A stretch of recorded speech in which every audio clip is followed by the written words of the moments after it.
Without hesitation, the shadows instantly respond to Jin-Woo's command, moving swiftly and without denial. A large number of black magical shadows swarm around one of the ferocious polar bears. The creature, caught completely off guard, has no time to react as the dark magic surrounds it, trapping it in a web of eerie, suffocating power. The bear, powerful and wild, struggles in vain, unable to comprehend the force of the magic it's facing. The once confident predator now finds itself at the mercy of Jin-Woo's shadows. After a while, the subordinate shadows gather together, and without warning they unleash a massive burst of flame that scorches the polar bear alive. Enormous power paired with blazing fire continues to rain down upon the pack of ice bears, overwhelming them in a relentless assault. Watching from the sidelines, Jin-Woo observes intently, noting that his shadow mages are combining firepower with powerful regenerative abilities. He reflects that such rapid regeneration borders on true immortality. However, as the battle unfolds, he also becomes keenly aware that all of this overwhelming strength comes at a cost. His mana is depleting, rapidly dissolving before his eyes. At some point, a more aggressive and distinct species of polar ice bear emerges from the pack, its stature and aura far surpassing the others.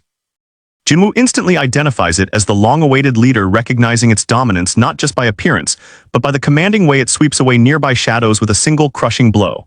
The shadows struck by the beast are rendered useless, and Jin-Woo feels the weight of dwindling mana. Standing nearby, his gaze sharpens as he glares at the enraged bear. He hasn't yet called upon his strongest ally, saving him for this exact moment. With a quiet but firm command, he summons the bloody Igris. At once, the majestic Shadow Knight emerges, unsheathing his powerful weapon. With lightning speed, Igris charges forward, drawing the attention of the fierce ice bear. In one seamless motion, he corrupts the bear's flesh, forcing a howl of pain from the beast. Rising high, poised for the decisive strike, Igris plunges his blade into the creature's paw, anchoring it. In moments, he disables the bear's hind legs, rendering it helpless before his might. Jin-Woo, observing the battle from the sidelines, watches with wide eyes, silent, transfixed, and fascinated by the power his knight now displays. The ice bear, torn and bloodied by relentless strikes, can only shriek in agony as it nears its end. Descending from the battered body, Igris gathers a final burst of power in his weapon, preparing to end the battle with a single conclusive blow.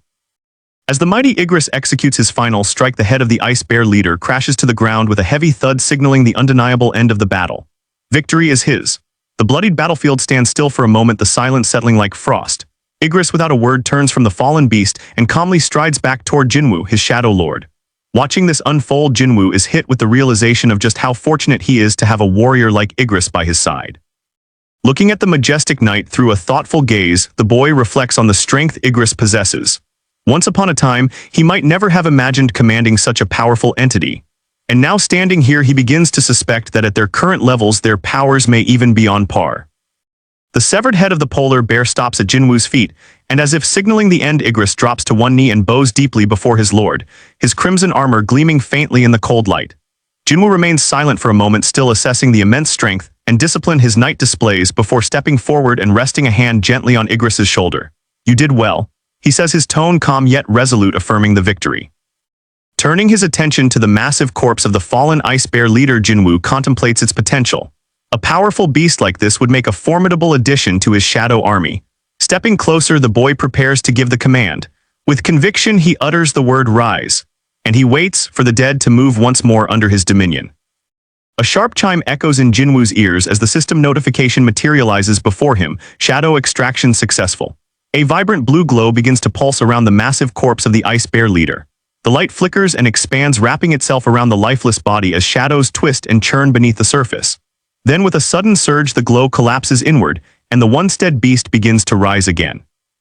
From the mist of magic and shadow, a new being steps forward, a towering, powerful figure of blackened fur and glowing eyes, the shadow ice bear reborn under Jin-Woo's command. Its movements are no longer clumsy with rage, but sharp, deliberate, and bound by loyalty. Around the battlefield, more shadows crawl from the remains of other slain ice bears. One by one, they emerge, grotesque yet obedient replicas of the creatures they once were, their bodies surrounded by shadowy energy and their forms kneeling before their new master. Yet it is the leader, this mighty alpha among the ice bears, that holds Jin-Woo's gaze. Even in undeath, it radiates power. Jin-Woo smirks with quiet satisfaction, acknowledging the rare strength of his newest soldier. The creature bows deeply before him, awaiting orders, and Jin-Woo knows that this was worth every drop of mana spent. With a subtle nod, he thinks to himself, that's enough for today. His training for the day has ended, not just with survival but domination. Another powerful set of shadows has been added to his growing army. A tense stillness falls over the area outside the Red Gate, the group still awaiting the gate's opening shifts uncomfortably as the pressure in the air begins to climb. Magical energy hums faintly, subtle at first like the static before a lightning strike. Eyes flick toward Hwang Dongsoo, whose crimson pupils seem to burn with hostility, and toward the master who stands now between the enraged man and the struggling Chief Ahn. Chief Ahn coughs, clutching his bruised neck, his breath shaky.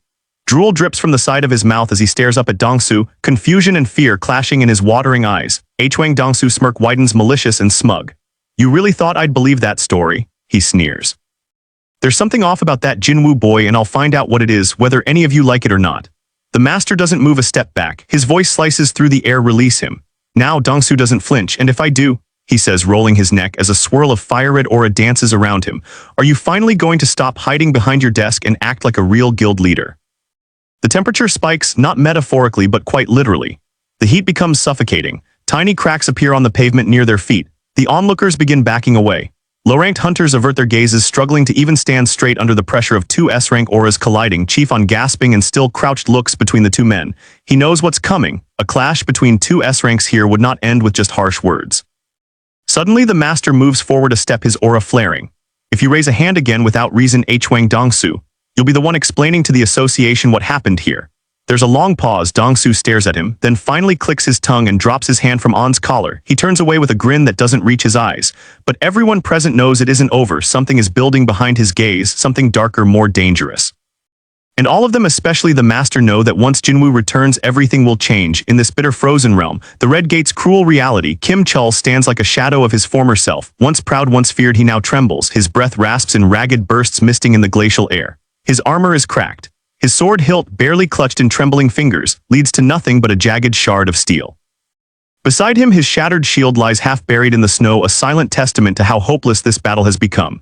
The landscape is soaked in blood and frost, torn limbs, scattered gear, burnt-out life. Monsters, twisted and frenzied Hayaki beasts stalk among the remains, gleefully devouring what's left of the men who had once followed Kim Chul with confidence, trusting in his strength as an A-rank hunter. But strength is useless when faced with despair. Kim Chul staggers.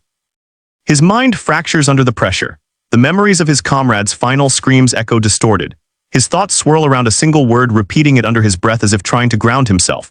"Captain." But even that title is no longer salvation. It's condemnation. Suddenly a scream. One of his wounded teammates, barely clinging to life, stretches a shaking hand toward him, a plea for help, for hope, and right before Kim Chul's eyes that glimmer of humanity is extinguished. A Hayaki, lips twisted in a vicious grin, drives a knife straight into the man's skull.